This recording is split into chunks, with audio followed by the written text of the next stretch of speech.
We have been in this same study of face-to-face encounters with Jesus since really the lockdowns began back in March and April.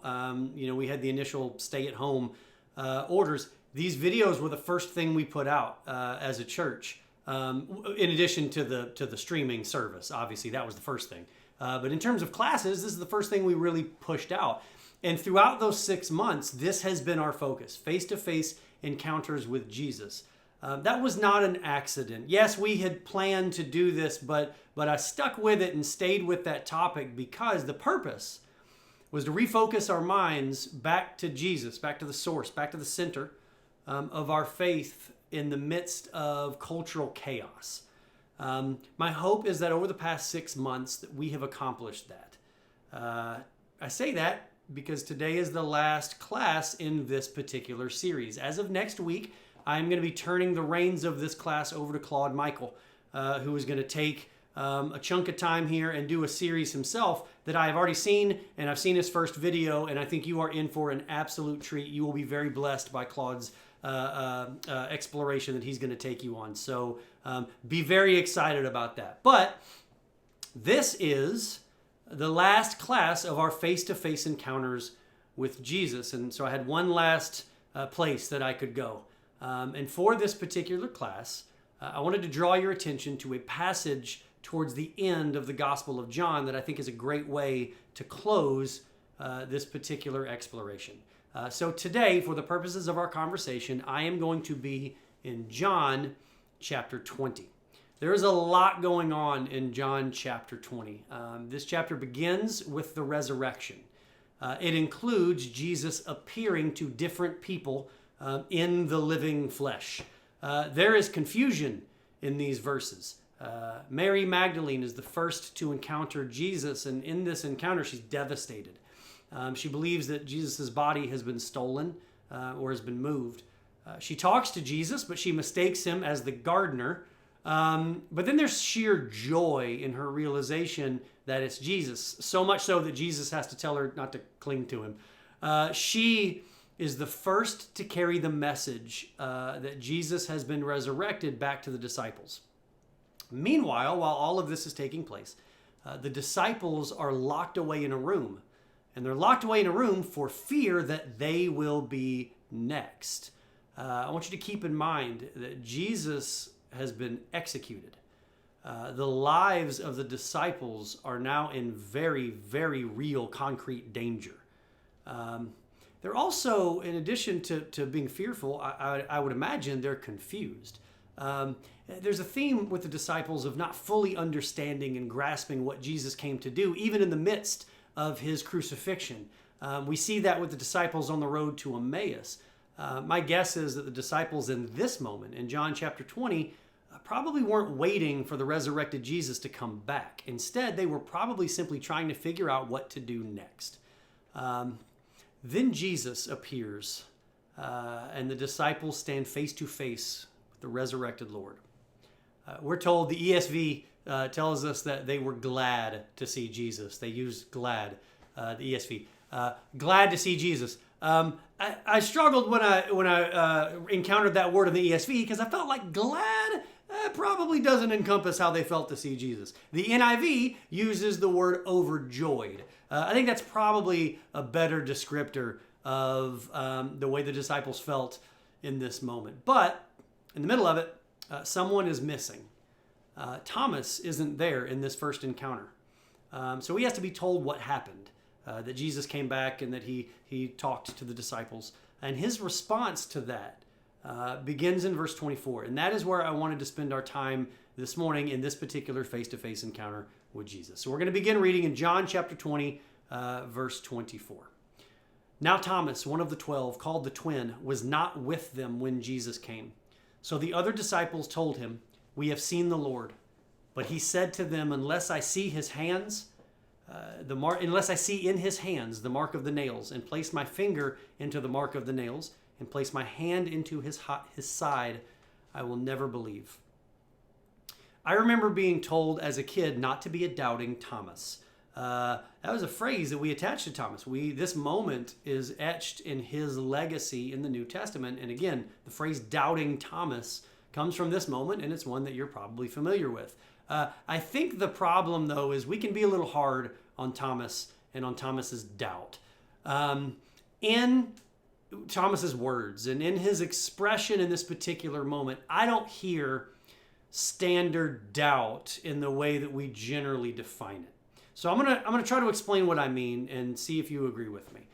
Doubt to me is, I don't believe that. The facts I'm being presented with aren't convicting me or convincing me of the truth of what they're intending to convict me of. Doubt to me is a rejection of facts being presented because you're not sold on the evidence. Let me give you an example. If Alan Middleton walked up to me and said, I can bench press 500 pounds, I would doubt him. I'm not saying it's impossible, but the evidence before me is less than convicting. So I am doubtful that that claim would be true. What I hear in Thomas's doubt in this passage is not that kind of doubt, that kind of just dismissive kind of doubt. I hear a different kind of doubt. I hear a doubt that is rooted in protection. I want to explain what I mean. When we're told something is true, but to find out later that it would be untrue would be devastating to us, our doubt is more complicated than what I described with my whether or not Alan can bench press 500 pounds example. Our doubt sometimes works as a self-defense mechanism. It is our brain's attempt to reject truth, not because the evidence doesn't add up, but because we believe that if we believe it and then it turns out not to be true, it will crush us. I'll give you a real world example of what this kind of doubt looks like, at least to me. If you've ever been diagnosed with cancer, diagnosed with a disease, then gone through treatment, and then been told you are cancer-free, you probably understand the kind of doubt that I'm describing. It's not that you don't want to believe it. It's not skepticism. It's not cynicism. It's not pessimism. It's not naysaying, and it's not negative thinking. It's being confronted with something that is so powerful and so beautiful, so amazing, so life-changing that your brain hesitates to believe it as a means of protecting itself against the devastation of it being proven wrong. I know that sounds big, but that's the kind of doubt that I hear in Thomas's response. I hear self-defense, not some sort of naysaying, negative, I don't believe it kind of doubt. I hear self-defense. To hear that Jesus conquered death is so amazing that Thomas is hesitant to let himself believe it because it would be devastating if it were untrue. Maybe that's the kind of doubt that he's experiencing. It's certainly the kind of doubt that I hear in his words. So if that's the case, we're going to speculate that that's the case. I want to apply that truth to us in two ways that I think we can utilize in our current cultural moment. First, I want to tell you a big truth, a very hard to grasp truth for some of us, even though it doesn't sound like it should be. God is in control today in America in 2020. In the midst of cultural chaos, unlike anything any of us have ever experienced, God is still in control. Coronavirus, lockdowns, civil unrest, a polarizing presidential election that has elicited literal violence in an attempt to influence it. The reality that it may take weeks after this incredibly divisive election day to know who won. And even then, the near guarantee that regardless of who is declared the winner, that a lawsuit contesting the results of this election is coming. There are cities in crisis. There are people turning on each other. There are labels being thrown around in every direction at every person in the fight. Churches are not allowed to meet right now. Schools are having to adjust to things on the fly. Teachers are overwhelmed. Parents are overwhelmed. And American society is as unstable as I've ever personally seen it. But in the midst of all of that, God is still in control. I want you to wrap your brain around that sentence for just a second. God is still in control. Is there a little bit of that self-defense style doubt that accompanies that phrase as I utter it? The idea that God is in control in the midst of this chaos and this turmoil is so comforting. It's so calming that your brain may be prone to Thomas-style doubt as a defense mechanism. Not because you don't believe it, not because you don't want it to be true, not because of the evidence that you see in front of you, but just because to know that it's untrue would be devastating. So your brain is hesitant to believe it to be true. Again, it's a defense mechanism. So that's the first way that I want to apply this particular style of doubt to our culture. Secondly, the second way I want to apply it is that in multiple videos in this series, this face-to-face series, I encouraged you to be proud of your faith story, to share it because it has value, because it's real. I want you to keep in mind that when you share your faith story, when you share just the basics of faith, of who Jesus is, who he was, when you share the basics of this story with people who don't know it, with people who don't know the story, don't know the details, don't know the value, don't know the power, I want you to keep in mind what you're telling them. You're telling a human being a very big truth. You're talking about forgiveness. Just the idea of forgiveness, of grace, of an eternity in heaven. The idea that the world is design, not chaos. The reality of a loving, caring, all-powerful God is going to induce in a lot of people self-defense style doubt. Because everything I just described is so amazing and so powerful that it's almost hard to wrap your brain around. One, because it's just hard to understand the implications for what I just said. And two, because if you do, you recognize that the stakes go way up, and then to find out that it's false would be devastating. So there's a defense style doubt that creeps in. Now, the reason I'm exploring doubt is because I wanted to have a brief conversation this morning about how we respond when we see doubt in other people by examining how Jesus responds when he sees doubt in us. Now, we had a class on this once already, so some of this will be a little bit of review, but let's look at how Jesus responded in the face of Thomas's doubt. His response begins in verse 26. 8 days later, his disciples were inside again, and Thomas was with them. Although the doors were locked, Jesus came and stood among them and said, "Peace be with you." Then he said to Thomas, "Put your finger here, see my hands, and put out your hand and place it in my side. Do not disbelieve, but believe." Thomas answered him, "My Lord and my God."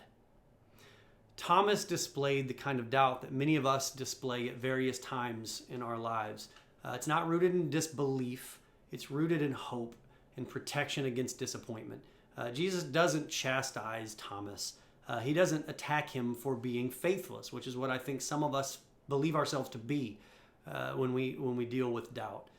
He says to Thomas what we've discovered, especially over the last few weeks, is the best possible answer to questions surrounding Jesus and who he is and the difference that he can make in your life. He essentially answers Thomas with "come and see." Now, he does it physically, but it's "come and see." It's not an attempt to persuade through any means other than experience. Come and see. Throughout this series, we have seen Jesus interact with people who display the same core problems that many of us display and that many of us struggle with. We've seen him deal with the sin in the Samaritan woman and the adulteress. We've seen him deal with the physical ailments of the blind, the demon possessions of Legion. We've seen him deal with the righteous anger of Peter in the garden. We saw him tend to the trauma of the disciples on the road to Emmaus, the pride of the disciples who wanted to be known as the greatest. We've seen him respond to the anger of those who can't see him as anything other than the little boy that they remembered him to be. We've seen him heal a paralytic whose friends bulldozed him into the presence of Jesus. And today, we've seen him confront the doubt of a disciple head on. In all of those exchanges, Jesus offers compassion to those who need it. I'm reminded of the compassionate response to the father who wanted Jesus to heal his son that we also looked at. It's just compassion. His judgment, his criticism, his harsh words are reserved for those who think they have it all figured out and to the point that they don't need Jesus. Those are who his harsh words are reserved for. For everyone else, for all of those in need of healing, for all of those who recognize their brokenness, their utter need for God, for everyone who needs forgiveness or grace, even if their need for grace is rooted in their unbelief, Jesus offers compassion. He will respond to your doubt in the same way. Thomas said he won't believe unless he can touch the wounds, and Jesus holds out his hand, holds out his feet, and tells Thomas, feel the wounds. He gives him exactly what he needs. And then, in the middle of that really beautiful moment, Jesus pauses to talk to us. He pauses in this moment to talk to you and me. Let's take a look. Verse 29. Jesus said to him, have you believed because you have seen me? Blessed are those who have not seen and yet have believed. And yes, the word blessed in this passage is Makarios. The word translated blessed is Makarios. At peace, fully content, happy in immeasurable ways, knowing one's place in the world and finding contentment in that place, deep inner harmony. That is Makarios. Makarios are those who have not seen and yet have believed. Jesus is talking to you about you. That's important because the last 6 months of classes about these face-to-face encounters with Jesus have been for a purpose. For you, the most important face-to-face encounter with Jesus is yours. An academic understanding of every verse of the New Testament doesn't accomplish what it's intended to accomplish if you personally are not open to a face-to-face encounter with Jesus of your own. A relationship with Jesus is the most important relationship of your life. I'm going to say it again. A relationship with Jesus is the most important relationship of your life. And as you hopefully understand, relationships require maintenance and intentionality. I'm gonna go into relationship counselor mode for just a second, so bear with me. Relationships are much more than simply declaring yourself to be in one and then essentially ignoring it from that point forward. That's true of marriages, it's true of parenting relationships, it's true of friendships, and it's true of your relationship with Jesus. Declaring the relationship is the beginning, not the definition. And so, as we bring this particular series to a close, I ask you to reflect on your personal relationship with Jesus. When I'm trying to help marriages rekindle their intimacy and reconnect with each other, one of the things that I like to do is ask them to go back through their relationship and focus on the most important moments, the most impactful moments. Focus on the highlights, talk about them out loud, tell the stories, laugh at the funny moments, hold hands in the sweet moments, maybe be emotional together when talking about the hardest moments. But I ask couples to go back through their relationship and talk about it openly and honestly, and to talk about it freely. Yeah, it seems like we're just kind of rehashing old memories, but there's a reason that we rehash those old memories in marriage counseling. We do it because without discussion, without dialogue about the relationship cannot thrive. In that environment, a relationship becomes static. A relationship becomes academic. When I hear married people tell me that they feel more like co-workers than spouses, that is a dead giveaway that the relationship has become academic. In other words, they're likely only discussing things that must be discussed, and they're probably never discussing the relationship itself. Because if they were, the relationship would be growing. So I'm going to leave you today. I'm going to leave you in this series with a challenge to discuss your relationship with Jesus. Discuss your face-to-face encounters with Jesus. Explore them out loud. There are a few slides of discussion questions at the end of this video. If you're watching this with another person, stop on those. Push pause and discuss them out loud. Tell the stories. It's not deep academic conversation I'm asking you to have. It's recounting the stories of your face-to-face encounters with Jesus. Talk about your relationship with Jesus. If you're watching this video alone, reflect on those questions, and I would still encourage you to say them out loud. Keep in mind, the dialogue you're having may not be with another person in the room. The dialogue may be with God. So I say that because saying those things out loud can be just as valuable as discussing them with another person who's in the room with you. My hope over the course of the past 6 months has been not only to redirect your mind back to our Savior and to his purpose in our lives, but to inspire you to rekindle that very real and living relationship. To treat it in the way that we have to treat all of our most valuable relationships, by giving it attention, by tending to it, by not taking it for granted, or by assuming that you've already put in the hard work. And so I encourage you today, if you've gotten anything out of our Face-to-Face Encounters with Jesus series, thank God for that. And then take it as incentive to rekindle your face-to-face encounters with Jesus, because those are the ones that matter most right now. And it is with that encouragement that I hand you over to the very capable hands of Claude Michael for a few weeks. I'll be back. Claude's going to do a series. I believe Ken is going to do a series at the end of that, and then I'm right back up. So assuming we haven't gone back to in-person, which hopefully we will, but assuming we haven't gone back to in-person at that point, I will see you again very soon. In the meantime, I'm still here, and you know where to find me should you need anything at all. And as always, my Eastridge family, my chapel class family, my family, you're always in my prayers, and I trust that we are all in God's hands.